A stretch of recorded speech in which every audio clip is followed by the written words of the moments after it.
Hello everyone, welcome back to our channel. So ఎలా ఉన్నారండి? Preparation చాలా వేగంగా చేసుకుంటున్నారా? అన్నీ పక్కన పెట్టి ప్రిపరేషన్లోనే ఉన్నారా? Yes, very good.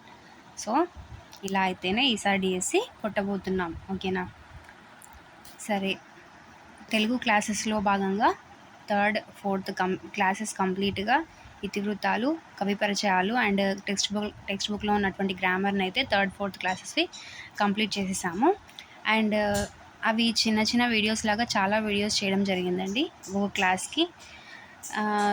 ఒక్కొక్క క్లాస్కి చాలా వీడియోస్ చేశాను. సో అలా కాకుండా ఫిఫ్త్ క్లాస్ ఒకే క్లాస్లో ఒక లాంగ్ వీడియోనే చేసేద్దాము, కంప్లీట్ క్విక్ రివిజన్ కింద వచ్చేస్తుంది అని చెప్పేసి స్టార్ట్ చేసాము. చూద్దాం, ఒక 1 అవర్లో ఎంత అయిపోతుందో అంత మ్యాక్సిమం అయిపోవడానికే ట్రై చేద్దాము, ఓకేనా?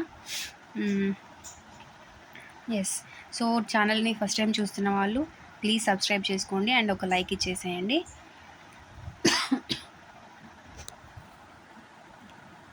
అండ్ క్లాస్ అయితే స్టార్ట్ చేసేద్దామండి. వీడియోని అయితే ఎక్కడ స్కిప్ చేయకుండా చూడండి, యూస్ఫుల్ కంటెంట్ ఉన్న వీడియో కాబట్టి, ఓకేనా? ఎస్. సో విషయ సూచిక అంటే మనకి కంటెంట్ ఏముంది తెలుగు క్లాస్లో లెసన్స్ ఒకసారి చూద్దాము. ఏ దేశం ఎగిన, రాయప్రోలు సుబ్బారావు రచించింది. రాయప్రోలు సుబ్బారావు. ఇతివృత్తం వచ్చేసి దేశభక్తి, ప్రక్రియ, గేయం. సాయం అనే పాఠం జాకోబ్ రచించారు. దీని ఇతివృత్తం వచ్చేసి పరోపకారం, ప్రక్రియ వచ్చేసి కథనం, ఓకేనా? నెక్స్ట్ పాఠం కొండవాగు, చెరుకుపల్లి జమదగ్ని శర్మ. ఇతివృత్తం ప్రకృతి వర్ణన, ప్రక్రియ లేఖ. జయగీతం బోయి భీమన్న. ఇతివృత్తం మహనీయుల చరిత్ర, ప్రక్రియ పాట. నెక్స్ట్ తోలుబొమ్మలాట, ఒక జానపద కళ, ఓకేనా? ఇది వచ్చేసి ఇతివృత్తం వచ్చేసి కళలు, ప్రక్రియ వ్యాసం. నెక్స్ట్ పాఠం పెన్నేటి పాట, అంటే ఇది వచ్చేసి తోలుబొమ్మలాట జానపద కళ వచ్చేసి కేవి రామకృష్ణ. ఇతివృత్తం వచ్చేసి కళలు, ప్రక్రియ వ్యాసం. నెక్స్ట్ పాఠం వచ్చేసి పెన్నేటి పాట, ఇది విద్వాన్ విశ్వం. దీని ఇతివృత్తం వచ్చేసి పర్యావరణం, ప్రక్రియ పాట, ఓకేనా? నెక్స్ట్ పద్యరత్నాలు, ఇది మనకు తెలిసిందే. ఇతివృత్తం నైతిక విలువలు, ప్రక్రియ పద్యాలు. నెక్స్ట్ ఇటిగ్న పండుగ, ఇది గిడుగు వెంకట రామమూర్తి. ఇతివృత్తం వచ్చేసి సంస్కృతి సాంప్రదాయాలు, ప్రక్రియ సంభాషణ. నెక్స్ట్ పాఠం వచ్చేసి తరిగొండ వేంగమాంబ. ఇతివృత్తం శ్రీశక్తి, ప్రక్రియ వ్యాసం. నెక్స్ట్ పాఠం మంచి బహుమతి. ఇతివృత్తం పఠనాభిలాష, ప్రక్రియ సంభాషణ, ఓకేనా? సో ఇవన్నీ లెసన్స్ ఫిఫ్త్ క్లాస్లో చూద్దామన్నమాట, ఓకేనా? లెసన్ మొత్తం ఎక్స్ప్లెనేషన్ కాకుండా ఆల్రెడీ మీరు ఒకసారి చదివింటే లెసన్ ఏముంది అనేది గుర్తొస్తుంది మీకు. సో లెసన్ ఎక్స్ప్లెనేషన్ వద్దండి, టైం ఎక్కువ తీసుకుంటుంది. సో ఇంపార్టెంట్గా మనం ఏం గుర్తుపెట్టుకోవాలో అది గుర్తుపెట్టేసుకొని ముందుకెళ్ళిపోదాం, ఓకేనా? ఏ దేశం ఎగినా అనే పాఠ్యాంశము. ఇతివృత్తం వచ్చేసి దేశభక్తి, ప్రక్రియ వచ్చేసి గేయం. రచించింది రాయప్రోలు సుబ్బారావు. ఇతను ఏంటి అంటే, ఇతని కాలం వచ్చేసి 13 మార్చ్ 1892 నుంచి 30 జూన్ 1984 వరకు ఇతని కాలం అన్నమాట, ఓకేనా? రాయప్రోలు సుబ్బారావు అభినయ నన్నయ బిరుదాంగితుడిగా, నవ్య కవితా పితామహుడిగా పేరు పొందాడనమాట, ఓకేనా? గుర్తుపెట్టుకోవాలి, రాయప్రోలు సుబ్బారావుకి అభినయ నన్నయ అని బిరుదుంది. అండ్ తర్వాత వచ్చేసి నవ్య కవితా పితామహుడు అని కూడా పేరు తెచ్చుకున్నారు. నెక్స్ట్ తృణకంకణం, స్నేహలత, స్వప్నకుమారం, కష్టకమల, ఆంధ్రావళి, జడకుచ్చులు, వనమాల మొదలైన కావ్యాలు రచించారు. సో ఇతని కావ్యాలు ఏంటి? తృణకంకణం, స్నేహలత, స్వప్నకుమారం, కష్టకమల, ఆంధ్రావళి, జడకుచ్చులు, వనమాల, ఓకేనా? ఇవన్నీ కూడా ఇతని కావ్యాలు అన్నమాట, ఓకేనా? రమ్యాలోకం, మాధురి దర్శనం అనేవి మాత్రం లక్షణ గ్రంథాలు. ఏంటేంటి? రమ్యాలోకం, మాధురి దర్శనం, ఇవి 2 లక్షణ గ్రంథాలు అన్నమాట, ఓకేనా? వీరి భాషా సేవను గుర్తించి భారత ప్రభుత్వం వచ్చేసి పద్మభూషణ్తో సత్కరించింది. ఇతనికి పద్మభూషణ్ అవార్డు కూడా వచ్చింది. ఎస్. సో ఓవరాల్గా రాయప్రోలు సుబ్బారావు గారు గురించి ఏంటి అంటే, అభినవ నన్నయ్యగా గుర్తింపు పొందాడు. నవ్య కవితా పితామహుడిగా కూడా పేరు పొందాడు. తృణకంకణం, స్నేహలత, స్వప్నకుమారం, కష్టకమల, ఆంధ్రావళి, జడకుచ్చులు, వనమాల ఇవన్నీ కావ్యాలు రచించారు. నెక్స్ట్ రమ్యాలోకం, మాధురి దర్శనం అనే లక్షణ గ్రంథాలు కూడా రచించారనమాట. ఓకేనా, ఇతనికి పద్మభూషణ్ అవార్డు ఉంది. ఈ రచనలన్నీ గుర్తుపెట్టుకోవాల్సిందే. ఒక 4 ఆప్షన్లు ఇచ్చి అయినదేది, రాయప్రోలు సుబ్బారావు రచించిన రచన ఏది, కానిదేది అని అడిగినప్పుడు మాత్రం మనకి కన్ఫ్యూజన్ ఉండకుండా అన్నీ గుర్తుపెట్టుకోవాల్సిందే. ఓకేనా, చిన్న లింక్ ఏదన్నా పెట్టుకొని గుర్తుపెట్టుకుంటే ఈజీగా గుర్తుంటాయి. ఓకేనా, తృణ కంకణం, స్నేహలత. కంకణం ఎవరు వేసుకుంటారు? గర్ల్సే కదా. సో కంకణం, స్నేహలత పేర్లు అన్నీ కొంచెం గర్ల్స్కి లింక్గా ఉన్నాయి చూడండి. స్నేహలత, స్వప్న కుమారం, స్వప్న అనే పేరుంది. కమల అనే పేరుంది. ఆంధ్రావళి వదిలేస్తే జడకుచ్చులు గర్ల్స్కి సంబంధించింది. నెక్స్ట్ వనమాల, ఈ వనమాల ఆంధ్రావళి గుర్తుపెట్టుకుంటే సో మ్యాక్సిమం గుర్తుంటాయి, బట్ ఒక్కటి మిస్ అవ్వకుండా కూడా అన్నీ గుర్తుపెట్టుకోవాలి అని చెప్పేసి. నెక్స్ట్ ఇతని గ్రంథాల్లో లక్షణ గ్రంథం ఏంటి అని అన్ని ఇతని గ్రంథాలే ఇచ్చాడనుకోండి, అన్ని ఇతని రచనలే ఇచ్చాడనుకోండి, అప్పుడు కూడా కష్టం. సో రమ్యాలోకం, మాధురి దర్శనం అనే లక్షణ గ్రంథాలు. ఓకేనా, రమ్య, మాధురి చూడడానికి లక్షణంగా ఉంటారు అని గుర్తుపెట్టుకోండి. ఎవరెవరు? రమ్య, మాధురి. ఓకేనా, సో ఇది రాయప్రోలు సుబ్బారావు. ఓకేనా, లెసన్ వచ్చేస్తే ఖచ్చితంగా గుర్తుపెట్టుకోవాలి. ఏ పాదం కింద ఇంకో పాదం ఇచ్చేసి ఏ పాదం సెట్ అవుతుందో, అంటే ఈ లెసన్లో ఏముందో చూడండి అని అంటారు. సో ఖచ్చితంగా చూడాలి. చూడండి, క్లియర్గానే చూసుకుందాంలేండి, ఎందుకు ఊరికే టైం సేవ్ చేయడం అనేది, పరిగెత్తడం అనేది వద్దు. చదివేద్దాం. ఏ దేశం ఎగినా ఎందుకాలిడినా, ఏ పీఠం ఎక్కినా ఎవ్వరేమనినా, పొగడరా నీ తల్లి భూమి భారతిని, నిలుపరా నీ జాతి నిండు గౌరవము. ఏ పూర్వపుణ్యమో ఏ యోగ బలమో జనయించినాడవి స్వర్గఖండమున, ఏ మంచి పువ్వులను ప్రేమించినావో నిన్ను మోచే ఈ తల్లి కనక గర్భమున. లేదురా ఇటువంటి భూదేవి ఎందు, లేరురా మన వంటి పౌరులు ఇంకెందు, సూర్యుని వెలుతురులు సోకునందాక, ఓడల జెండాలు ఆడునందాక, అందాక గల ఈ అనంత భూతలిని మన భూమి వంటి చల్లని తల్లి లేదు, పాడరా నీ తెనుగు బాలగీతములు, పాడరా నీ వీర భావ భారతము. ఓకేనా, ఇది లెసన్ అనమాట. ఓకేనా, ఖచ్చితంగా ఒకసారి రిపీట్ చేసుకోండి. ఏ దేశం ఎగినా ఎందుకాలిడినా, ఏ పీఠం ఎక్కినా ఎవరేమైనా, పొగడరా నీ తల్లి భూమి భారతిని, నిలుపరా నీ జాతి నిండు గౌరవం. ఇది మనకు ఆల్రెడీ ఒక సాంగ్ లాగా అందరికీ తెలిసిందే కదా. నెక్స్ట్, ఏ పూర్వపుణ్యమో ఏ యోగ బలము, జనయించినాడవి స్వర్గఖండమున, ఏ మంచి పువ్వులను ప్రేమించినావో నిన్ను మోచే ఈ తల్లి కనక గర్భమున. అంటే ఈ భూతల్లి నిన్ను కనకపోయినా, తన గర్భంలో నిన్ను కనకపోయినా కూడా ఈ తల్లి నేను మోసినట్లే అని చెప్పడానికి. ఓకేనా, నెక్స్ట్, లేదురా ఇటువంటి భూదేవి ఎందు, లేరురా మన వంటి పౌరులు ఇంకెందరు, సూర్యుని వెలుతురులు సోకునందాక, ఓడల జెండాలు ఆడునందాక, అందాక గల ఈ అనంత భూతలిని మన భూమి వంటి చల్లని తల్లి లేదు, పాడరా నీ తెనుగు బాలగీతములు, పాడరా నీ వీర భావ భారతము. ఓకేనా, ఎస్. తర్వాత చూడండి, ఒకసారి మీనింగ్స్ ఇచ్చారు చూడండి, ఒకసారి చూద్దాము.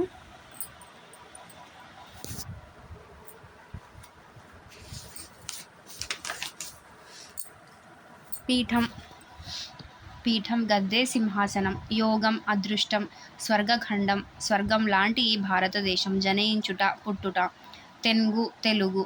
కాలిడు అడుగుపెట్టు, భారతి భారతదేశం. గర్భము కడుపు, సోకు తగులు, అనంతం అంతులేని. ఓకేనా, ఇవి పదాలు అర్థాలు. ఓకేనా, నెక్స్ట్ వచ్చేసి పదాలను చదవండి అని చెప్పేసి ఇచ్చాడు, పదజాలం. ఓకేనా, ఇవి పిల్లలకి వాళ్ళు బాగా చదవడానికి రావడానికి. నెక్స్ట్ వచ్చేసి ఇక్కడ అక్షరాలు ఇచ్చాడు, పదాలను ఇచ్చాడు, పదాలు రాయమన్నాడు, ఏ అక్షరంతో ఏదనేది. నెక్స్ట్ గుణింతాలతో పదాలను రాయమన్నాడు. నెక్స్ట్ ప్రశంస కింద కరోనా మహమ్మారి వ్యాపించినప్పుడు వైద్యులు, నర్సులు, పోలీసులు, పారిశుద్ధ కార్మికులు ప్రజలను కాపాడడంలో విశేష కృషి చేశారు. వారి ప్రాణాలు సైతం పణంగా పెట్టారు. మీరు తోటి వారిలోనూ మంచిని, శ్రమ విలువలను ప్రశంసిస్తూ మాట్లాడండి. ఓకే, సో మాట్లాడాలి ప్రశంస కింద. ఓకేనా, నెక్స్ట్ వేటూరి ప్రభాకర శాస్త్రి రచించిన ఒక పద్యం. ఆంధ్ర భాష అమృత మాంద్రాక్షరంబులు,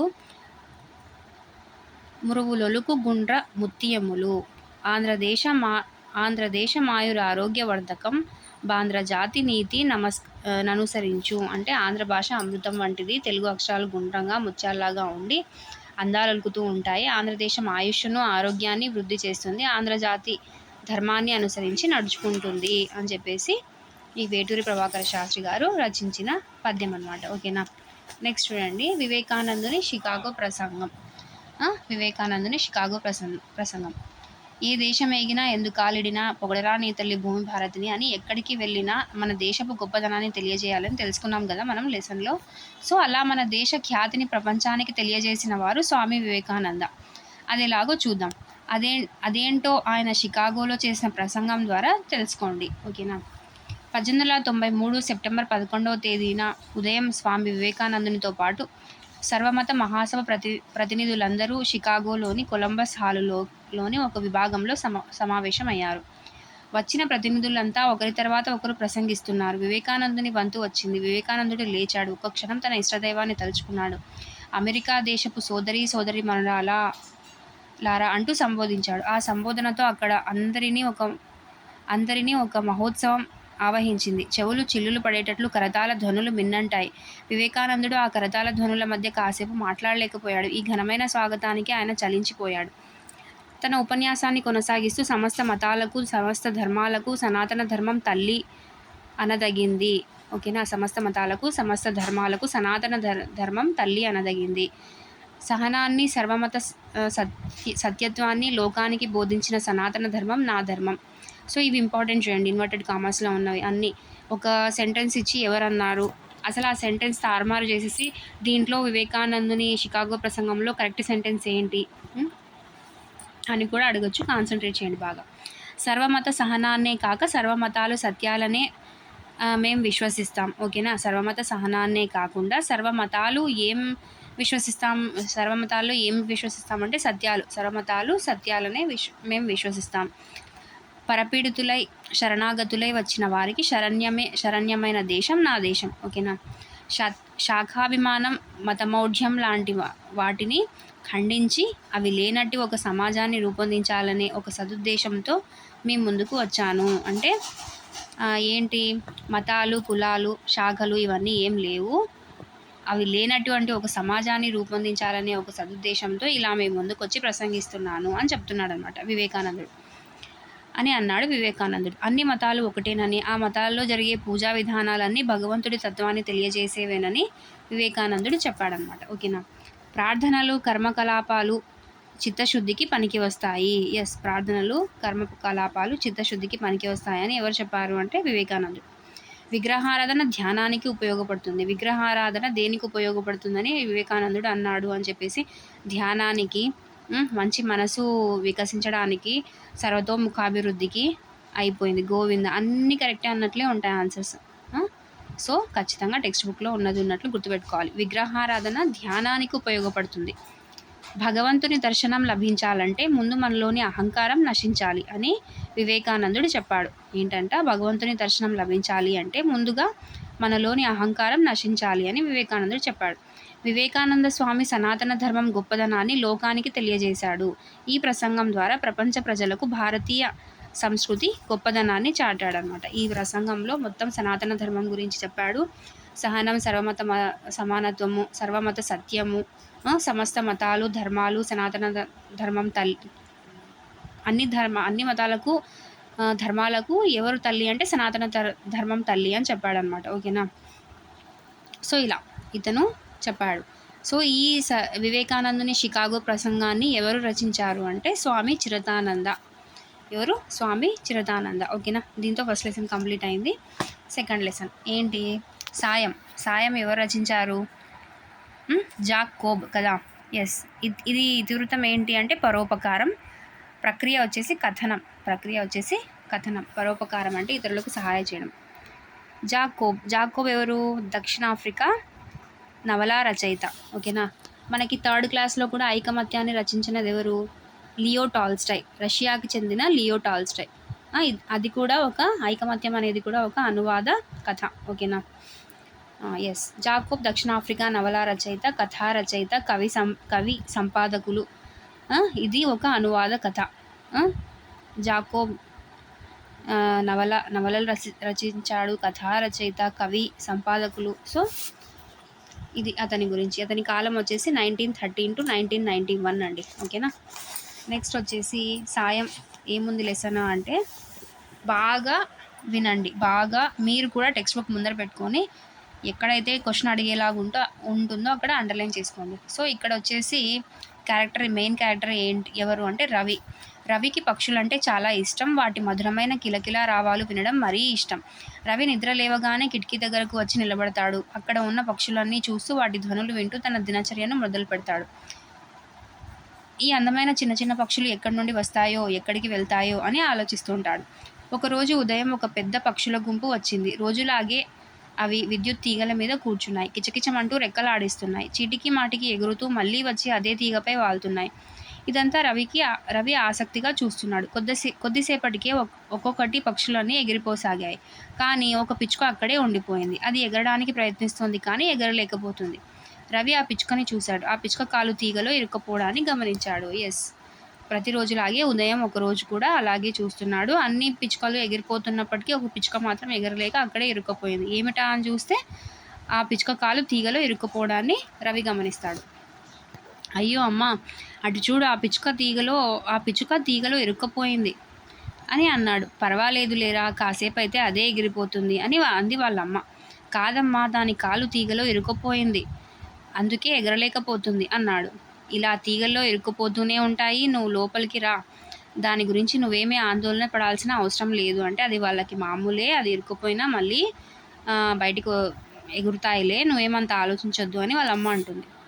పాపం అమ్మ, నువ్వు కాస్త ఆలోచించు, అది తీగలో రాత్రంతా ఇరుక్కుపోయి ఉంటే ఏమవుతుందో. ఏమీ అవ్వదు, నువ్వు పొద్దున లేచేసరికి అది ఎగిరిపోయి ఉంటుంది చూడు అంది అమ్మ. రవి రాత్రంతా అదే ఆలోచనతో పడుకున్నాడు. పిచ్చుకకు ఏమీ కాకూడదని కోరుకున్నాడు. మరుసటి రోజు ఉదయం లేవగానే పిచ్చుక గుర్తొచ్చింది. గబగబా బయటికి వెళ్ళి తీగ వైపు చూశాడు. అక్కడ దృశ్యం చూసి ఆశ్చర్యపోయాడు అనమాట. రాత్రంతా అలానే ఉంటుందేమో అని రాత్రంతా నిద్రపట్టక చాలా ఆ పక్షి గురించి ఆలోచిస్తూ పడుకుని ఉంటారనమాట. చూస్తే తీరా ఏమవుతుంది, ఉంటుందన్నమాట పక్షి అక్కడే. ఆ పిచ్చుక అలాగే ఉంది, కానీ పిచ్చుక చుట్టూ ఇతర పక్షులు చేరాయి. తీగకు ఇరుక్కున్న పిచ్చుక నోరు తెరిచి ఉంది. పక్షులన్నీ దాని నోటికి ఆహారాన్ని అందిస్తున్నాయి. రవి ఇంట్లోకి పరిగెత్తుకెళ్ళి వాళ్ళ అమ్మ చేయి పట్టుకొని బయటికి లాక్కొచ్చాడు. చూడమ్మా, ఆ పక్షులన్నీ దానికి తిండి పెడుతున్నాయి. అమ్మ కూడా ఆశ్చర్యంగా చూసింది. రవికి ఇదంతా ఆశ్చర్యంగా వింతగా అనిపించింది. నిజమే, ఆ పక్షులన్నీ కష్టంలో ఉన్న పిచ్చుకకి సహాయం చేస్తున్నాయి, కానీ మనిషి మాత్రం పట్టించుకోవడం లేదు. అందరూ చూసి కూడా చూడనట్లు ఉంటున్నారు అనుకున్నాడు.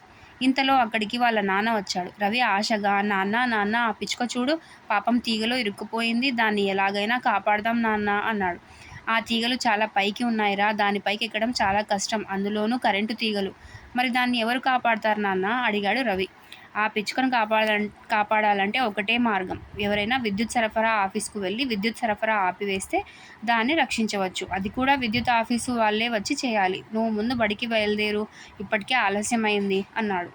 రవి బడికి బయలుదేరాడు. దారిలో నడుస్తున్న ఆ పిచ్చుకే గుర్తుకొస్తుంది. విద్యుత్ ఆఫీసులో ఎవరెళ్ళి చెబుతారు, ఆ పిచ్చుకను ఎవరు కాపాడతారు, ఎవరి గురించి ఎదురు చూడకూడదు, నేనే దాన్ని కాపాడతా అనుకుంటూ రవి నేరుగా విద్యుత్ ఆఫీస్కి వెళ్ళాడు. సో విద్యుత్ ఆఫీసు లోపలికి గబగబా వెళ్ళాడు. అక్కడ కుర్చీలో కూర్చున్న అతనితో, సార్, మీరు కొద్దిసేపు కరెంట్ ఆఫ్ చేస్తే ఆ పిచ్చుక బతుకుతుందండి అన్నాడు. కుర్చీలో కూర్చున్న వ్యక్తి రవి మాటలు విని నవ్వి, నువ్వెవరు, ఎక్కడుంటావో, విద్యుత్ ఆపడం ఏంటి, పిచ్చుకను కాపాడడం ఏంటి అంటూ ప్రశ్నలు కురిపించాడు. తన ఇంటి ముందు పిచ్చుక ఇరుకుపోయిన సంగతంతా పూసగుచ్చినట్లు చెప్పాడు రవి ఆయనతో. రవి చెప్పినదంతా విని ఆ వ్యక్తి, నువ్వు ఎవరి అబ్బాయివి, మీ ఇల్లు ఎక్కడో చెప్పు, నేను మనిషిని పంపుతాలే, నువ్వు ఇంటికి వెళ్ళు అన్నాడు. సార్, నేను రాఘవ్ గారి అబ్బాయిని, మేము పోస్ట్ ఆఫీస్ వీధిలో ఉంటాం. చూడండి, ఇక్కడ క్వశ్చన్ అడిగే ఛాన్స్ ఉంది, ఏ వీధిలో ఉంటారు రవి వాళ్ళు అని. పోస్ట్ ఆఫీస్ వీధిలో. మీ వాళ్ళని తొందరగా పంపండి, పాపం పిచ్చుక అరుస్తుంటే ఏడుస్తున్నట్లు ఉంది అన్నాడు. అతను నవ్వుతూ అలాగే అన్నాడు. రవి ఇంటికి వచ్చేశాడు. సాయంత్రం అయింది. ఇంకా ఎవరూ రాలేదేమిటి, అసలు వస్తారా రారా, ఎవరూ రాకపోతే ఆ పిచ్చుక చనిపోతుంది కదా. ఇలాంటి ఆలోచనలు రావడంతో రవి కళ్ళలో నీళ్లు గిర్రున తిరిగాయి. ఓకేనా, పాపం ఎంతగా ఆలోచిస్తున్నాడు రవి ఆ పిచ్చుక గురించి కదా. తర్వాత ఏమవుతుందో చూద్దాం. ఏరా రవి, ఆడుకుందాం రా అని రవి అక్క పిలిచింది. నేను రాను పో అని మంచం మీద పడుకున్నాడు. పిచ్చుక గురించి ఆలోచిస్తున్నాడు. కొంతసేపటికి, రవి, నీకోసం ఎవరో వచ్చారు చూడు అంటూ అమ్మ పిలిచింది. రవి బయటికి వచ్చాడు. ఎదురుగా విద్యుత్ ఆఫీసులో పనిచేసే వ్యక్తి, అతనితో పాటు నిచ్చెనతో మరో మనిషి. రవి కళ్ళు ఆనందంతో మెరిశాయి. వచ్చేసారా, రండి సార్. ఆ వ్యక్తి నవ్వుతూ, విద్యుత్ ఆపు చేశాములే, పిచ్చుకను రక్షిద్దాం, నువ్వు కూడా రా అన్నాడు. అందరూ కలిసి బయటకు వెళ్లారు. వచ్చిన వ్యక్తి నిచ్చెన వేసుకొని పైకెక్కి జాగ్రత్తగా పిచ్చుక కాలును తీసి విడిపించాడు. కిందికి దిగి వచ్చి ఆ పిచ్చుకను రవి చేతిలో పెడుతూ, ఇదిగో నీ పిచ్చుక, బతికే ఉంది, సంతోషమే కదా అన్నాడు. రవి ఆత్రంగా ఆ పిచ్చుకను చేతిలోకి తీసుకున్నాడు. మెల్లగా దాన్ని నేల మీద వదిలిపెట్టాడు. పిచ్చుక ఎగరడానికి ప్రయత్నించింది, కానీ కొద్దిగా పైకి ఎగిరి కింద పడిపోయింది. కుంటుతూ నడిచింది. కొద్దిసేపటికి అది మళ్ళీ ఎగరడానికి ప్రయత్నించింది. ఈసారి ఎగరడంలో సఫలీకృతం అయింది. కిచ్కిచ్మంటూ గాల్లోకి ఎగిరిపోయింది. రవి ఆనందానికి అవధులు లేవు. అమ్మా, పిచ్చుక ఎగిరిపోయింది అంటూ గట్టిగా చప్పట్లు కొట్టాడు. ఓకేనా? సో ఇవి డైలాగ్స్ గుర్తుపెట్టుకోవాలి. రవి, ఓకేనా? వాళ్ళ నాన్న పేరు రాఘవ. వాళ్ళు ఉండేది పోస్ట్ ఆఫీస్ వీధిలో. ఓకేనా? ఎస్, అర్థాలు చూడండి. దృశ్యం, చూడదగినది, కష్టం, ఇబ్బంది, ఆత్రం, తొందర, అవధులు, హద్దులు, గుంపు, సమూహం, ఆసక్తి, ఆపేక్ష. ఓకేనా? మరి అంత కష్టంగా ఏం లేవు. సో ఒకసారి చూసుకుంటే వచ్చేసాయి మీనింగ్స్. నెక్స్ట్ వచ్చేసి క్వశ్చన్స్ ఇచ్చారు. నెక్స్ట్, ఒత్తు ఉన్న పదాలు అంటే ఇవేంటివి? ద్విత్వాక్షరాలు. ఒక హల్లుకు అదే హల్లు ఒత్తుగా రావడాన్ని ఏమంటాము? ద్విత్వాక్షరం అంటాం కదా. అక్క, బుగ్గ, మచ్చ, సజ్జ, కట్ట, అత్త, అద్దం, కప్ప, అమ్మ, అయ్య, కర్ర, పుల్ల. ఓకేనా? నెక్స్ట్ మళ్ళీ ఒక పద్యం ఇచ్చాడు చూడండి. గువ్వ కొరకు మేను కోసి ఆ శిబిరాజు వార్త విడువరాక కీర్తికెక్కే ఓగు నెంచబోవ రూపకారి నెంతురు విశ్వదాభిరామ వినురవేమ. ఓకేనా? భావం ఏంటి అంటే, తన దేహమునే కోసి ఇచ్చి పావురాన్ని కాపాడి శిబి చక్రవర్తి కీర్తి పొందాడు. చెడ్డవారిని ఎవరూ తలుచుకోరు, ఉపకారం చేసేవారిని అందరూ గుర్తుంచుకుంటారు. ఓకే, ఎవరు చెప్పారు ఇది? వేమన. ఓకేనా? ఎస్, శిబిరాజు గురించి చెప్పాడనమాట వేమన. నెక్స్ట్ వచ్చేసి అనకు కనకు వినకు. అది సబర్మతి ఆశ్రమం. గాంధీజీ ఒక్కరే చిరుచాప మీద కూర్చొని ఉన్నారు.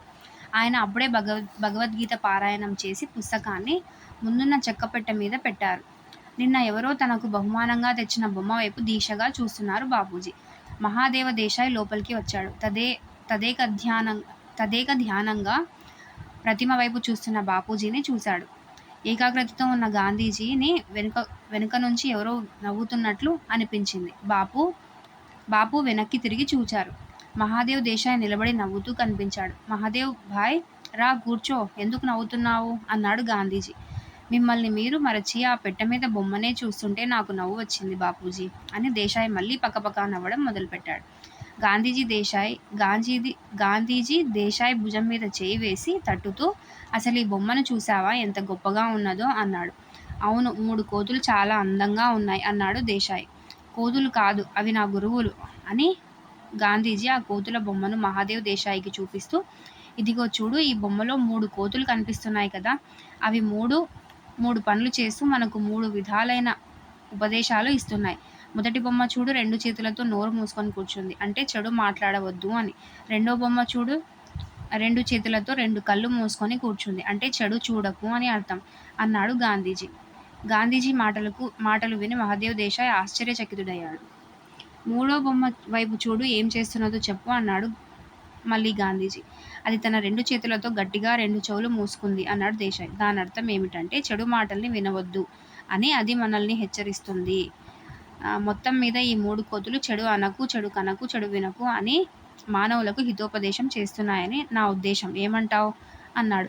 బాపూజీ, మీరు మట్టిలో నుంచి మాణిక్యాలు వెలికి తీయగలరు, అందుకనే మీరు మహాత్ములు. మీ భావాన్ని అందుకోలేక నవ్వినందుకు నన్ను మన్నించండి అని బాపూజీ పాదాలు స్పృశించాడు మహాదేవ్ దేశాయ్. ఓకేనా? ఇది రచించింది ఎవరు? జంధ్యాల పాపయ్య శాస్త్రి. అనకు కనకు వినకు. అనకు కనకు వినకు అంటే ఏంటి? చెడు చూడకూడదు, చెడు మాట్లాడకూడదు, చెడు వినకూడదు అంటే అవన్నీ పాపాలు కదా. చెడు మాట్లాడితే పాపం, వింటే పాపం, చూస్తే కూడా పాపం. సో అలా పాపయ్య శాస్త్రి, జంధ్యాల పాపయ్య శాస్త్రి అని గుర్తుపెట్టుకోండి. కాలం వచ్చేసి 4/8/1912 to 21/6/1992. ఓకేనా? జంధ్యాల పాపయ్య శాస్త్రి కరుణశ్రీగా సుప్రసిద్ధులు. ఓకేనా? పాపాలు చేయని వాళ్ళకి కరుణ ఎక్కువగా ఉంటుంది అని గుర్తుపెట్టుకోండి. కరుణశ్రీ. ఉదయశ్రీ, విజయశ్రీ, కరుణశ్రీ, అరుణకిరణాలు మొదలైనవి వీరి ప్రసిద్ధ ఖండకావ్యాలు. పిల్లల కోసం తెలుగు బాల శతకం రచించారు. ఓకేనా? తెలుగు బాల శతకం మనకు తెలుసు, ఎవరు, జంధ్యాల పాపయ్య శాస్త్రి గారు. పద్యరత్నాల్లో కూడా వచ్చిందనమాట. ఓకేనా. ఎస్. సో నెక్స్ట్ లెసన్ వచ్చేసి కొండవాగు. కొండవాగు రచించింది ఎవరు? చెరుకుపల్లి జమదగ్ని శర్మ.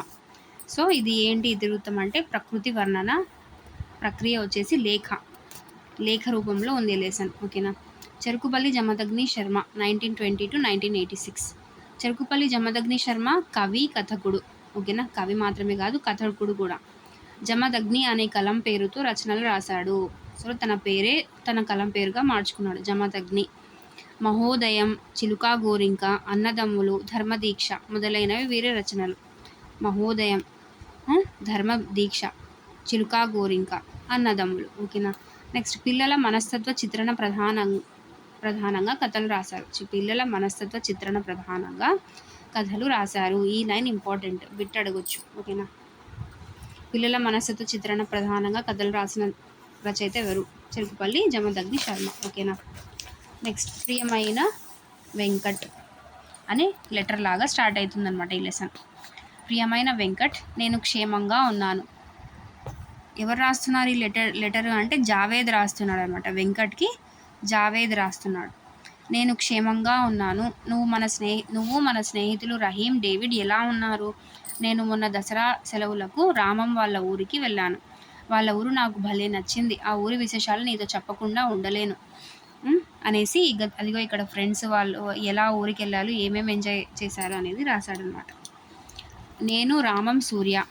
ఆ రోజు అంటే వెంకట్, రహీమ్, డేవిడ్ ఒక దగ్గర ఉంటారు అనుకుంటా. ఎస్, వెంకట్, రహీమ్, డేవిడ్ ఒక దగ్గర ఉంటారు. అందుకే వెంకట్ని అడుగుతున్నాడు రహీం, డేవిడ్ ఎలా ఉన్నారు అని.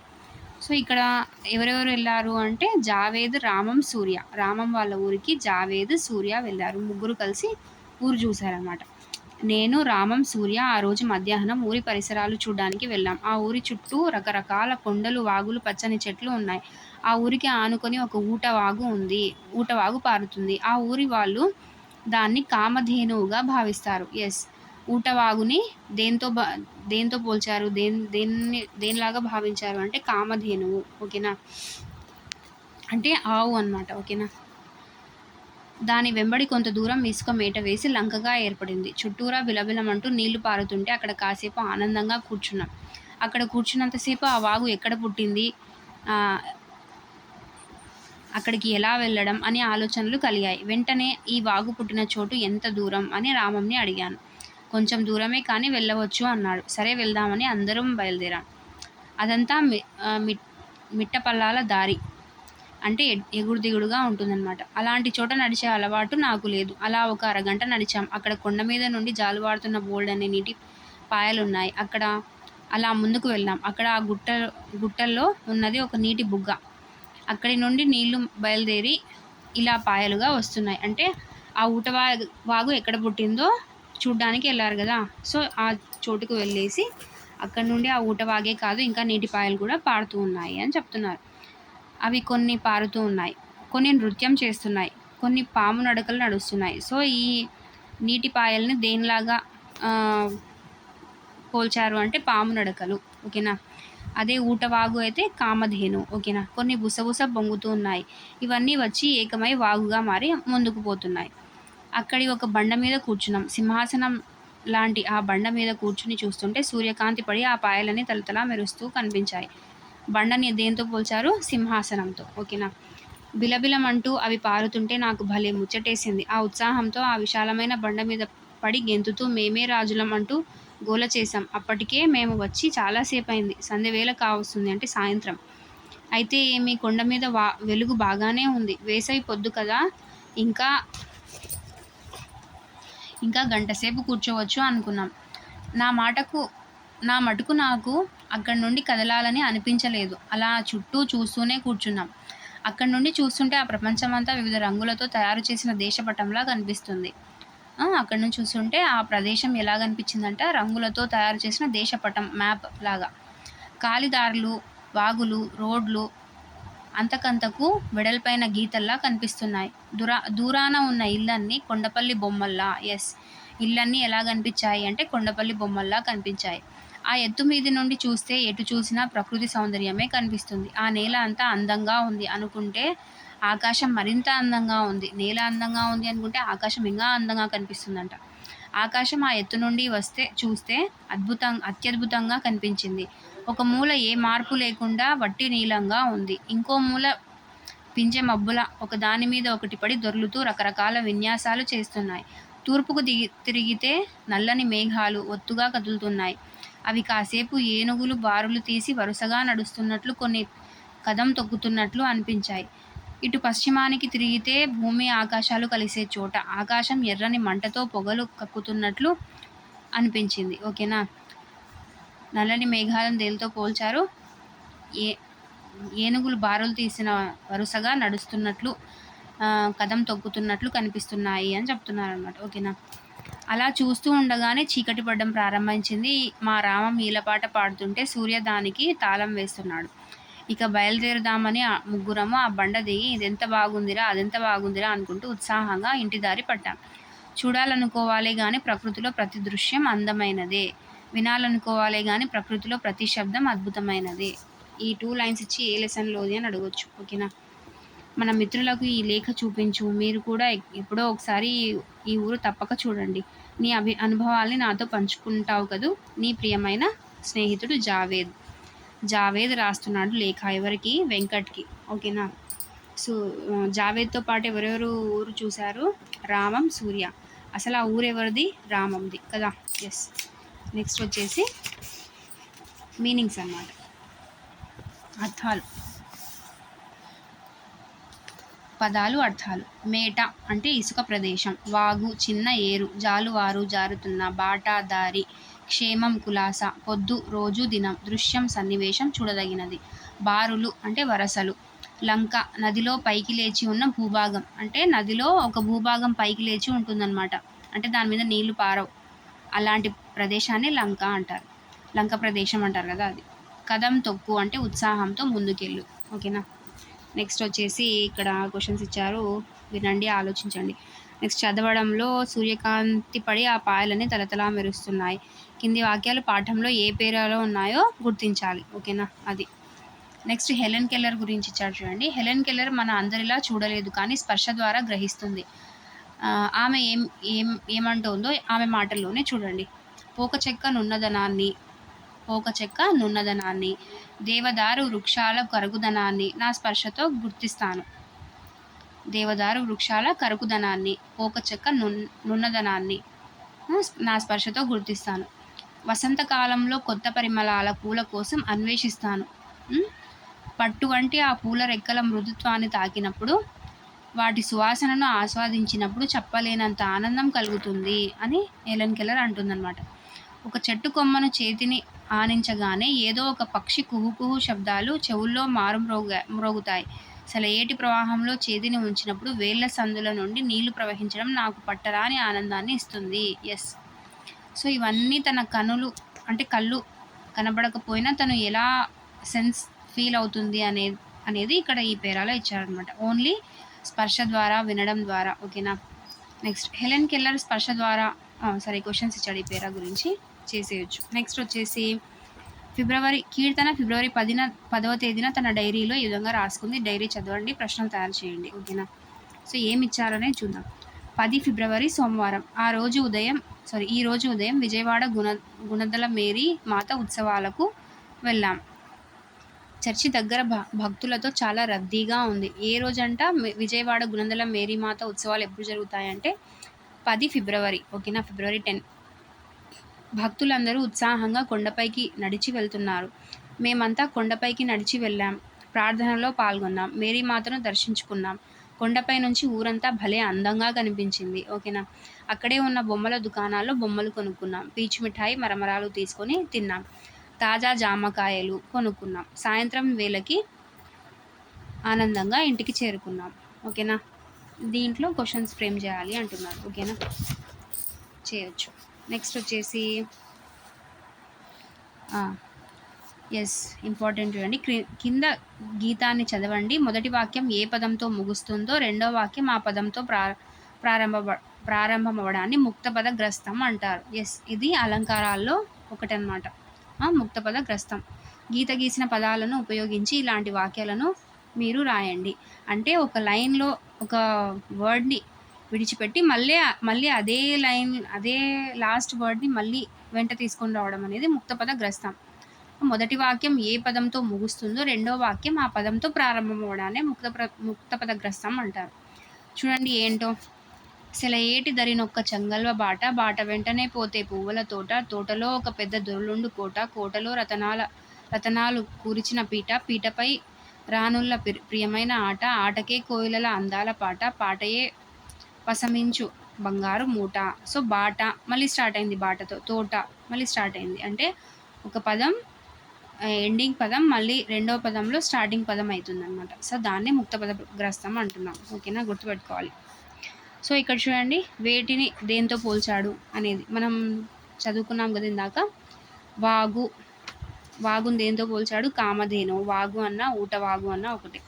నెక్స్ట్ బండ, సింహాసనం, దారులు, గీతలు, ఇల్లు, కొండపల్లి బొమ్మలు, మేఘాలు, ఏనుగుల బారులు. ఓకేనా, ఎస్. నెక్స్ట్ వర్ణన పదాలు చూడండి అని ఇచ్చాడు. ఇచ్చిన పదాలకు మీరు వర్ణన పదాలు రాయండి. వాగు తలతల మెరుస్తుంది, బిలబిల పారుతుంది, పాము నడక నడుస్తుంది, బుసబుస పొంగుతుంది. నెక్స్ట్ మేఘాలు బార్లు కడతాయి, ఏనుగుల వలె కనిపిస్తాయి, ఇంకా ఏంటి నల్లగా ఉంటాయి. సో అలా వర్ణించేలాగా పదాలు రాయమని ఇచ్చాడనమాట. నెక్స్ట్ పట్టిక ఆధారంగా వాక్యాలను తయారు చేయండి. నేను విజయవాడ వెళ్ళి దుర్గా గుడి చూశాను. నేను ధవళేశ్వరం వెళ్ళి కాటన్ బ్యారేజీ చూశాను. నేను శ్రీకాకుళం వెళ్ళి శాలిహుండం చూశాను. నేను అరకు వెళ్ళి బొర్రా గుహలు చూశాను. నేను ఒంటిమిట్ట వెళ్ళి రామాలయం చూశాను. సో ఇలా తయారు చేయాలి సెంటెన్సెస్. నెక్స్ట్ స్వీయ రచన గురించి ఇచ్చాడు. నెక్స్ట్ పేరాని ఇచ్చాడనమాట. పేరా చదవాలి, సంభాషణలు రాయాలి. పిల్లలు, నేలపట్టు పేరు ఎప్పుడైనా విన్నారా? అది ఒక పక్షుల రక్షిత కేంద్రం. ఇది నెల్లూరు జిల్లా దొరవారి సత్రం మండలం సమీపంలో ఉంది. ఈ ప్రాంతానికి మేము గూడబాతులు అంటే పెలికన్లు, ఎర్రకాళ్ళ కొంగలు, నల్లకాళ్ళ కొంగలు, నారాయణ పక్షులు, తెడ్డుమొక్కు కొంగలు, చుక్కమూతి బాతులు, స్వాతి కొంగలు లాంటి ఎన్నో పక్షులు దేశ విదేశాల నుండి ఇక్కడకు వస్తాము. అందులో గూడబాతులు అక్కడ చెట్లపై గూళ్ళు కట్టి గుడ్లను పొదిగి పిల్లలను చేస్తాయి. ఇంతకీ మేమెవరో చెప్పలేదు కదా. మమ్మల్ని సముద్రపు రామచిలుకలు అని ఏ పక్షిని అంటారు అంటే ఫ్లెమింగో. ఓకేనా, ఫ్లెమింగోనా, పెలికన్లా, లేకపోతే ఇంకోటా అని ఇస్తారు చూడండి కన్ఫ్యూజ్ చేయడానికి. సముద్రపు రామచిలుకలు అంటే ఫ్లెమింగోలు. అదే గూడబాతులు అంటే పెలికాన్స్ అనమాట. మేము చాలా అందంగా ఉంటాం. మేమంటే మీకే కాదు పెద్దలకు కూడా ఇష్టమే. మా పేరుతోనే సుళ్ళూరుపేటలో ఫ్లెమింగో ఫెస్టివల్ వేడుకలు ప్రతి సంవత్సరం జనవరి నెలలో జరుపుతారు. ఓకేనా, ఈ ఫ్లెమింగో ఫెస్టివల్ అంటే ఏంటి? ఫ్లెమింగోస్ని ఏమని చెప్తామన్నాము? సముద్రపు రామచిలుకలు కదా ఫ్లెమింగోలు అంటే. అదే పెలికాన్స్ అంటే గూడబాతులు. ఓకేనా, సో ఈ సుళ్ళూరుపేటలో ఫ్లెమింగో ఫెస్టివల్, ఈ సముద్రపు రామచిలుకల ఫెస్టివల్ జరుగుతుందంట. ఎప్పుడు అంటే ప్రతి సంవత్సరం జనవరి నెలలో. మేము పులికాట్ సరస్సులో చేపలు వేటాడుతూ కనిపిస్తాం. అక్కడ నీళ్లు తగ్గిపోతుంటే మా పిల్లలతో సహా మేము మా దేశమైన నైజీరియాకు వెళ్ళిపోతాం. అంటే ఈ ఫ్లెమింగోస్ యొక్క నేటివ్ ప్లేస్ ఏంటి? నైజీరియా అనమాట. ఓకేనా, ఫ్లెమింగోస్ యొక్క వాళ్ళ ప్లేస్ ఎక్కడ, వాళ్ళ దేశం ఏది అంటే నైజీరియా. పిల్లలు మా గురించి తెలుసుకున్నారు కదా, ఒకసారి మీరు కూడా మమ్మల్ని దర్శించండి. ఎక్కడ ఇదంతా అంటే నెల్లూరు. ఓకేనా, ఎస్. నెక్స్ట్ వచ్చేసి ప్రశంస. చెత్తా చెదారం వేయకుండా పరిశుభ్రంగా ఉంచాలి. సో ఎలా ప్రశంసిస్తావు? నీ మిత్రుడిని పరిశుభ్రంగా ఉంచడానికి సహకరించిన నీ మిత్రుడిని ఎలా ప్రశంసిస్తావు? ఓకేనా. నెక్స్ట్ భాషాంశాలు. రాజశేఖరం కొడుకు విజయ్. అతడు పెద్ద చదువులు చదువుకున్నాడు, మంచి ఉద్యోగం చేస్తున్నాడు. తన తాతగారిని చూడడానికి సిద్ధాంతం అనే గ్రామానికి వచ్చాడు. తాతగారి ద్వారా గ్రామ పరిస్థితులను తెలుసుకున్నాడు. అమ్మ చెప్పిన మాటలు గుర్తుకు వచ్చాయి. తన గ్రామానికి సేవ చేయాలనుకున్నాడు. గ్రామంలోని పాఠశాల, వైద్యశాల, చెరువు మొదలైన వాటిని చూశాడు. వాటికి మరమ్మతులు చేయించాడు. ఆ ఊరిలో ఒక కాలువ ఉంది, దాన్ని బాగు చేయించాడు. ఆ ఊరికి మంచి రహదారి వేయించాడు. గ్రామ సమస్యలు చాలా వరకు పరిష్కరించాడు. వ్యక్తుల పేర్లు, ఊర్ల పేర్లు, వస్తువు పేర్లు, ప్రదేశాల పేర్లు ఇలా పేర్లను తెలిపే పదాలను ఏమంటారు? నామవాచకాలు అంటారు. ఇది ఆల్రెడీ మనకి 3rd, 4th క్లాస్లోనే వచ్చేసింది కదా. సో ఇక్కడ నామవాచకాలని గుర్తించండి, గీత గీయండి అని చెప్పాడు. సరళ మామిడి పండు, కరీం పాలకొల్లు, చెల్లాయమ్మ విస్తరాకులు, శ్రీను కారు, తిరుపతి. సో ఇవన్నీ నామవాచకాలే. ఓకేనా. నెక్స్ట్ పేరా ఇచ్చాడు, చదవమన్నాడు. నేను గ్రామానికి సేవ చేస్తే దేశానికి సేవ చేసినట్లే అని మా అమ్మ ఎప్పుడూ చెప్పేది. అమ్మ మాటలను నేను శ్రద్ధగా వినేవాడిని. తన మాటలు నా మనసులో నాటుకున్నాయి. ఆ మాటలే నా ఔదార్యానికి బాటలు వేశాయి. నా గ్రామానికి సేవ చేయాలని సంకల్పం కలిగింది. మీరు కూడా మన గ్రామానికి సేవ చేయడానికి ముందుకు రావాలి. ఓకేనా. ఇలా ఈ పేరాలో గీత గీసిన పదాలను గమనించండి. అసలు ఇక్కడ గీతలే గీయలేదు. సో ఇవన్నీ సర్వనామాలు. సర్వనామాలు అంటే ఏవి అంటే నేను, నా. నేను అన్నది నామవాచక రూపం, నా అన్నది విశేషణ రూపం అన్నమాట. నేను అన్నది నామవాచక రూపం అయిన సర్వనామం. నా అంటే నా యొక్క అని కదా. సో నా యొక్క అంటే విశేషణ రూపం అన్నమాట. అది నేను, నా, నీవు, నీ, మేము, మా, మనం, మన, తను, తన, మీరు, మీ, తాము, తమ, అతడు లేదా వాడు, వాడి, వారు, వాళ్ళ, అది, దాని, అవి, వాని లేదా వాటి. సర్వనామాల ద్వితీయ విభక్తి రూపాలు క్రింది విధంగా ఉంటాయి. సర్వనామాల యొక్క ద్వితీయ రూపాలు. సో ఇక్కడ సర్వనామాల యొక్క విశేషణ రూపాలు చూస్తాం మనం పైన. నేను విశేషణ రూపం నా, మేము, మా, నీవు, నీ, మనం, మన, తను, తన, మీరు, మీ, తాము, తమ, అతడు లేదా వాడు, వాడి, వారు, వాళ్ళ, అది, దాని, అవి, వాని లేదా వాటి. ఓకేనా. ఇక్కడ ద్వితీయ విభక్తి రూపాలు ఏంటి అంటే నేను, నన్ను, తాము, తమర్ని, మనం, మనల్ని, నీవు, నిన్ను, మీరు, మిమ్మల్ని, వాడు, అతడు లేదా అతడు, వాణ్ణి లేదా అతడిని, వాళ్ళు, వాళ్ళని, అది, దాన్ని, అవి, వాటిని. ఓకేనా. బిట్ ఇచ్చే ఛాన్స్ ఉంది ఇక్కడ కూడా. ఓకేనా. నెక్స్ట్ వాక్యాలు చూడండి. సర్వనామాల కింద గీత గీయండి. ఆయన, ఇక్కడ వచ్చేసి వాళ్ళు, ఆమె, అది. ఓకేనా. నెక్స్ట్ పద్యం ఏమి ఇచ్చాడు? శ్రీనాథుడు రచించిన పద్యం ఇచ్చాడు. జననీ జనకుల గొలుచుట తనయునకును ముఖ్యమైన ధర్మము. జనకుల గొలుచుట కంటేను దనయున కభ్యధికమైన ధర్మం గలదే. అంటే తల్లిదండ్రులను సేవించడం కంటే కుమారునికి మరే ఇతర ముఖ్యమైన ధర్మం లేదు. అంటే తల్లిదండ్రులకు సేవ చేయడం కంటే మించిన గొప్ప పని ఇంకొకటి ఏది లేదు. పిల్లలకు తల్లిదండ్రులను సేవించుటకు మించిన ముఖ్యమైన పని మరొకటి లేదు. ఎస్ అని ఎవరు చెప్తున్నారు? శ్రీనాథుడు చెప్తున్నాడు అనమాట. ఓకేనా. నెక్స్ట్ లెసన్ వచ్చేసి నెక్స్ట్ పాడుకుందాం అనే దాంట్లో ఏమిచ్చాడు అంటే వడగళ్ళు. వడగళ్ళు వానదేవుని పండ్లు వెలలేని తులలేని వెన్న ముద్దల చెండ్లు. వడగళ్ళు వానదేవుని పండ్లు వెలలేని వెన్నె ముద్దల చెండ్లు. వేసవి వెళ్ళింది వడగాడుపు మళ్ళింది, చల్లని పిల్ల వాయువులు వీచాయి, ప్రొద్దు పొగరంతాను అణిగింది మణిగింది, ఉరుములు మెరుపులు ఉరకలు వేశాయి. వేసవి వెళ్ళింది వడగాడుపు మళ్ళింది, చల్లని పిల్ల వాయువులు వీచాయి, ప్రొద్దు పొగరంతాను అణిగింది మణిగింది, ఉరుములు మెరుపులు ఉరకలు వేశాయి. ఆకాశమంతాను ఆయాసపడ్డాది, మబ్బు దొంతర్లిట్లే ముసురుకుపోయాయి, జలజల చుక్కళ్ళు గలగలా వడగళ్ళు రాలాయి చేతుల్లో కరిగాయి క్షణముల్లో. ఆవులు దూడలు గంతులు వేశాయి, చెట్లన్నీ పుట్లన్నీ సేదళ్ళు దేరాయి, భూదేవి గర్భాన మొక్కలు మొలిచాయి, క్షణములో జగమంతా పచ్చబడ్డాది. బీరళ్ళు చిక్కుళ్ళు కాకర కాసర మల్లెలు మొల్లలు బంతి చామంతులు, విత్తులు చల్లాము మొక్కలు నాటాము, పచ్చ పైరులు విచ్చే పచ్చ సిరులన్నీను. ఆకాశం అలివేని జడలోన మెరిసింది 7 రంగుల ఇంద్రధనస్సు పూదండ, ఎండలు వానలు చెట్టపట్టాలతో మా ఇల్లు వాకిళ్ళు ఒళ్ళు తడిపాయి అని చెప్తున్నారన్నమాట. ఎండలు వానలు చిటపటలాడుతూ మా కళ్ళు మామళ్ళు మా ఇల్లు తడిపితే, అటు ఆరు బయటకు ఇటు చూరు క్రిందకు పరుగులు తీస్తూను పక్కపక్క ఆడాము. ఓకేనా. సో ఏదో ఒక లైన్ ఇచ్చి ఇది ఏ దాంట్లోది అని మా ఊరి ఏరు, వడగళ్ళు, సో ఇలా ఇచ్చారనుకో కష్టం. సో ఖచ్చితంగా ఇది ఒక పాదం కింద ఇంకో పాదం ఏమొస్తుంది అనేది ఖచ్చితంగా గుర్తుపెట్టుకోండి. సో వడగళ్ళు ఏడిద కామేశ్వరరావు, వడగళ్ళు ఏడిద కామేశ్వరరావు రచించాడు. ఇతని కాలం వచ్చేసి 1913 నుంచి 1984 వరకు. ఈ ఏడిద కామేశ్వరరావు ఆకాశవాణిలో పనిచేశారు. రేడియో అన్నయ్యగా ప్రసిద్ధులు. రేడియో అన్నయ్యగా ఎవరు ప్రసిద్ధులు అంటే ఏడిద కామేశ్వరరావు. ఓకేనా.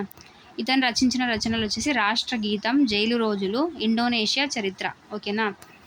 ఇది ఎలా గుర్తుపెట్టుకోవాలి అంటే ఇతను రాష్ట్ర గీతాన్ని రచిస్తే అప్పుడు ఇంకా అతను పుట్టినప్పుడు ఏంటి, ఇంకా మనకు స్వాతంత్రం రాలేదు కదా, రాష్ట్రం గురించి ఒక గీతం రాస్తే అతన్ని బ్రిటిష్ వాళ్ళు ఏం చేశారంటే జైల్లో పెట్టారంట. జైల్లో పెడితే ఈయన జైల్లో బోర్ కొట్టకుండా ఇండోనేషియా చరిత్ర చదివాడంట. ఓకేనా.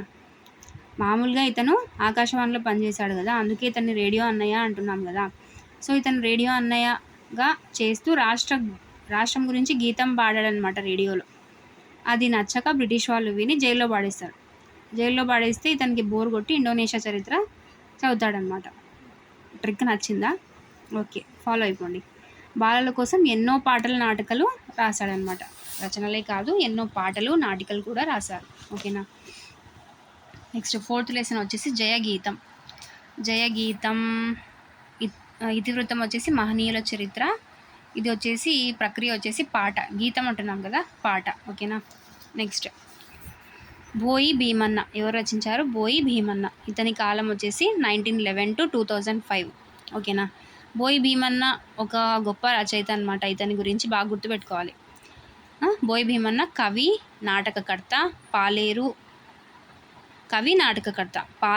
కూలిరాజు వంటి నాటికలు, గుడిసెలు కాలిపోతున్నాయి, మధుగీత వంటి ఖండకావ్యాలు రచించారు. ఏవి నాటికలు, ఏవి ఖండకావ్యాలు గుర్తుపెట్టుకోండి. నాటిక కూలిరాజు చూడండి, అంటే అది ఒక నాటికలాగా చూపించాడు అనమాట, కూలిరాజు. నెక్స్ట్ గుడిసెలు కాలిపోతున్నాయి, మధుగీత ఖండకావ్యాలు. వీరు పద్యం, పాట, వచనం మూడింటిలోనూ సిద్ధహస్తులు. గుర్తుపెట్టుకోవాలి, ఇంపార్టెంట్. పద్యం, పాట, వచనం ఈ మూడింటిలో సిద్ధహస్తులు ఎవరు అంటే బోయి భీమన్న.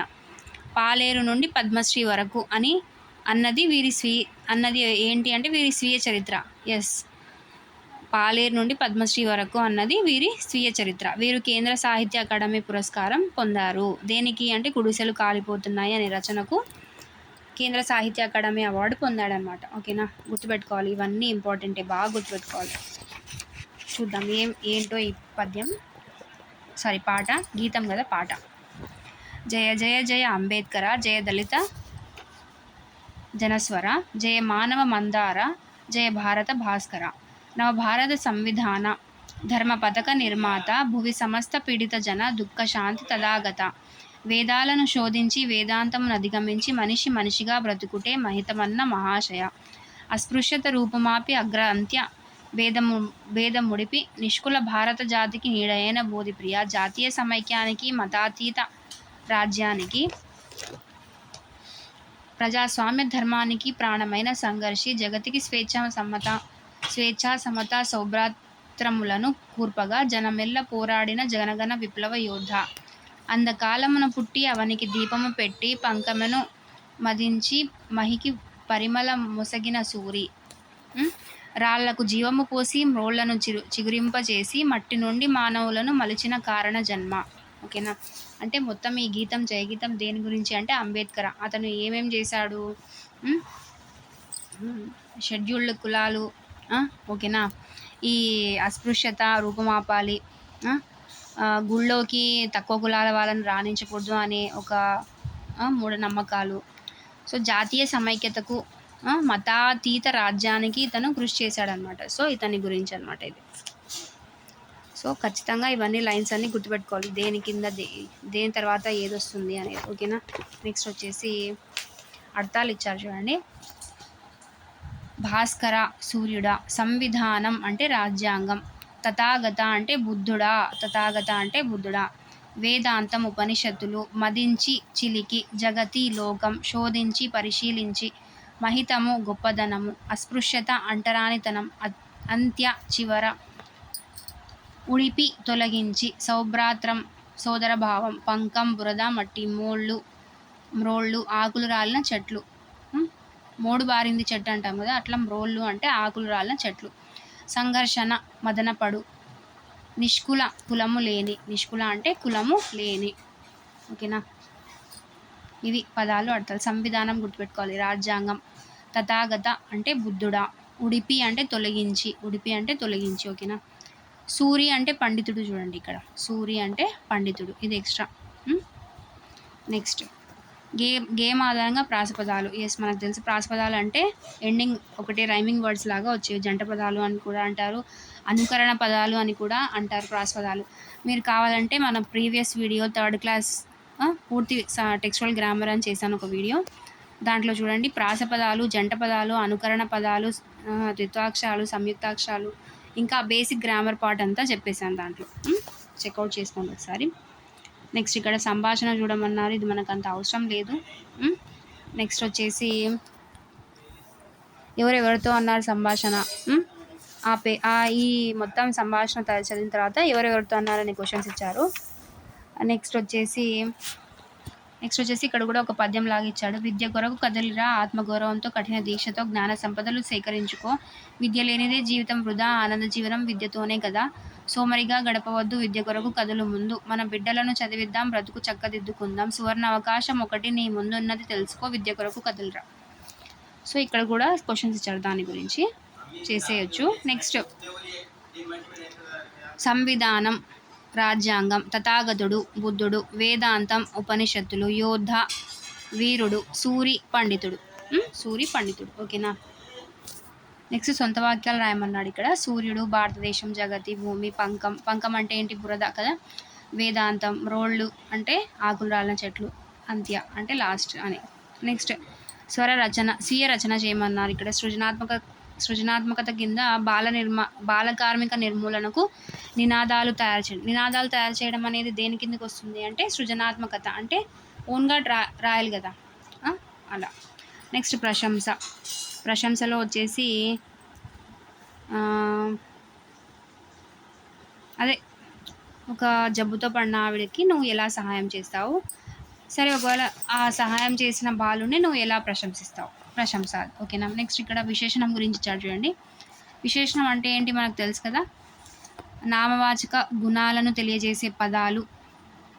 ఇలా నామవాచక గుణాలను తెలియజేసే పదాలను విశేషణాలు అంటాం. చిన్న, పెద్ద, అందమైన, చక్కని, మంచి, శ్రావ్యమైన. ఓకేనా. ఇలా ఇక్కడ చూడండి, రాము ఎర్రని చొక్కా తొడుక్కున్నాడు. ఎర్రని విశేషణం.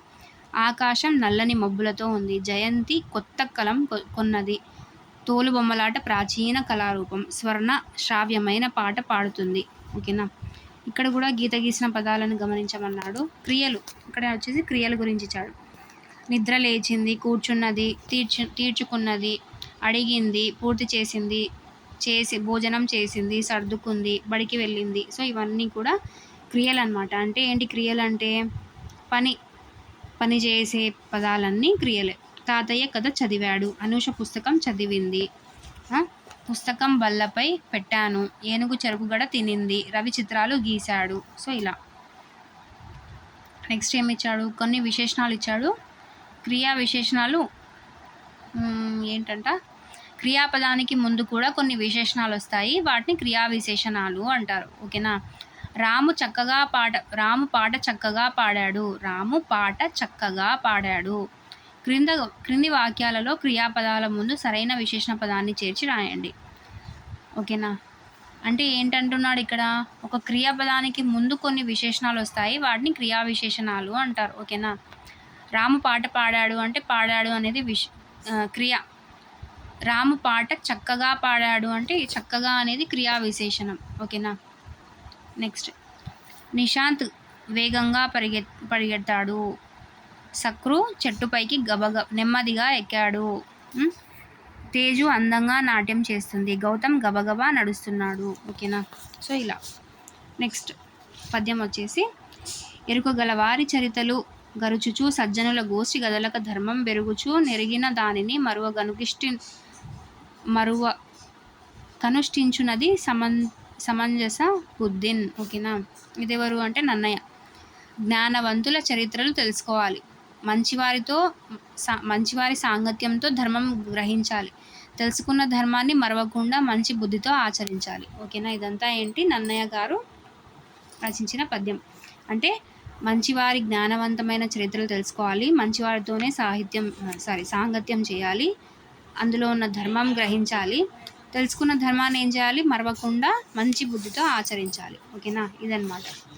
నెక్స్ట్ వచ్చేసి చిక్కు ప్రశ్న, వివేకవంతమైన జవాబు. అనగనగా ఒక రాజు, ఆ రాజుగారి 60 ఏళ్ల ఉత్సవంలో ఒక ప్రకటన చేశారు. రాబోయే పున్నమి రోజు నేను ఒక ప్రశ్న వేస్తాను, దానికి జవాబు చెప్పిన వారికి 1000 బంగారు కాసులు ఇస్తాను. ఇది రాజుగారి ప్రకటన. ఏంటంటే 60 ఏళ్ల ఉత్సవం, ఆ రాజుగారు 60 ఏళ్ల ఉత్సవంలో ఒక ప్రకటన చేశాడనమాట. ఏ రోజు, పున్నమి రోజు. ఎన్ని కాసులు ఇస్తానన్నాడు, 1000 బంగారు కాసులు. పున్నమి రోజు రానే వచ్చింది. జనం తండోపతండాలుగా రాజధానికి చేరుకున్నారు. అందరూ రాజుగారి అడిగే ప్రశ్నల కోసం ఎదురు చూస్తున్నారు. రాజుగారు ఇలా చెప్పారు: మహారాణి గారికి గుత్తి వంకాయ కూర తినాలనిపించింది. వెంటనే వంటవాడిని పిలిచింది. కూరలో మసాలా బాగా వెయ్యి, గుత్తి వంకాయ కూర గుమగుమలాడుతూ ఉండాలి అని చెప్పింది. వంటవాడు రంగంలోకి దిగాడు. సన్నెకల్లు మీద మసాలా నూరుతున్నాడు. కూర వండక ముందే వాసన గుబాలించేస్తుంది. వంటవాడి కూతురు ఉయ్యాల్లో పడుకొని నిద్రలేచి ఏడుస్తుంది. పొయ్యి దగ్గర ఉన్న నీళ్ళ గంగాళం పట్టుకుని వంటవాడి కొడుకు ఆడుకుంటున్నాడు. ఆ నీళ్లు పడి మంటలు ఆరుతున్నాయి. అది చూసిన వంటవాడికి ఎక్కడలేని కోపం వచ్చింది. దీన్ని వంటవాడి భార్య చూసింది. ఒరే, నీకు పొయ్యి దగ్గర ఏం పనిరా, పొయ్యిలో పడ్డావంటే నీకు చావు మూడుతుంది అని వాడిని పట్టుకొని దూరంగా లాగింది. ఎలాగైతేనేం గుత్తి వంకాయ కూర తయారైంది. దాన్ని తిని ఆ రుచికి మహారాణి మహానందపడిపోయింది. సంతోషం పట్టలేక ఆమె వంటవాడిని పిలిచింది. కొన్ని బంగారు కాసులు బహుమానంగా ఇచ్చింది అని కథ చెప్పడం ముగించారు. కథ బాగా విన్నారుగా. రాణిగారు వంటవాడికి ఎన్ని బంగారు కాసులు ఇచ్చింది అని ఇది ప్రశ్న. సమాధానం కథలోనే ఉంది. ఎవరు జవాబు చెబుతారో చెప్పండి అన్నాడు రాజు. పండితులందరూ తలలు గోక్కున్నారు. జవాబును మాత్రం ఒక్కరైనా ఊహించలేకపోయారు. 5వ తరగతి చదివే వెన్నెల కూడా కథను బాగా విన్నది. రాజుగారు, నేను జవాబు చెప్తాను అంటూ పెద్దగా అరిచి చేతులూపింది. జవాబు చెప్పమన్నాడు మహారాజా. రాణిగారిచ్చిన కాసులు 1116 అంది వెన్నెల. షబాస్, చిన్నదానివైనా సరిగ్గా చెప్పావు అని దగ్గరకు తీసుకున్నాడు మహారాజు. సింహాసనం మీద కూర్చోబెట్టుకున్నాడు. పాప, జవాబు ఎలా చెప్పగలిగావమ్మా అని వెన్నెలను అడిగాడు రాజుగారు. జవాబు మీ కథలోనే ఉంది మహారాజా. మసాలా 1000లో 1000, నూరుతున్నాడులో 100, ఏడుస్తుందిలో 7, ఆరుతున్నాయిలో 6, మూడుతుందిలో 3, మొత్తం కలిపితే 1116 అని జవాబు చెప్పింది వెన్నెల. జనం చప్పట్లతో వెన్నెలను అభినందించారు. రాజుగారు ప్రకటించిన బహుమతి వెన్నెలకే దక్కింది. ఇదేంటి? ఇది ఒక జానపద కథ. ఇంకొక జానపద కథ ఉంది 4th క్లాస్లో అనుకుంటా, నక్క యుక్తి. లాస్ట్ పేజ్లో నక్క యుక్తి కదా. ఎస్, అలా గుర్తుపెట్టుకోవాలి. సో ఇక్కడికి స్టాప్ చేసేద్దాము. లైన్ టు లైన్ మనం 5th క్లాస్ని చెప్పుకున్నాము ఇప్పటి వరకు. నెక్స్ట్ వచ్చేసి కంటిన్యూషన్ పార్ట్లో మిగతా లెసన్స్ని కంటిన్యూ చేసేద్దాము. ఓకేనా. సో వీడియోని ఫస్ట్ టైం చూస్తున్న వాళ్ళైతే ఖచ్చితంగా సబ్స్క్రైబ్ చేసుకోండి, ఒక చిన్న లైక్ అయితే ఇచ్చేసేయండి. అండ్ మన వీడియో కింద ఛానల్ని ఓపెన్ చేస్తే హోమ్ వీడియోస్ ప్లేలిస్ట్ అని ఉంటుంది. ప్లేలిస్ట్ చూడండి ఒకసారి. సబ్జెక్ట్స్ మీకు ఏం కావాలో ఆ వీడియోస్ ఉంటాయి. సో ప్లీజ్ మన ఛానల్ అయితే ఫాలో చేయండి, సబ్స్క్రైబ్ చేసుకోవడం మాత్రం మర్చిపోవద్దు. Thank you for watching. And దీన్ని కంటిన్యూషన్ పార్ట్ 2 లాగా మనం వీడియో చేద్దాం. ఓకేనా. Thank you for watching.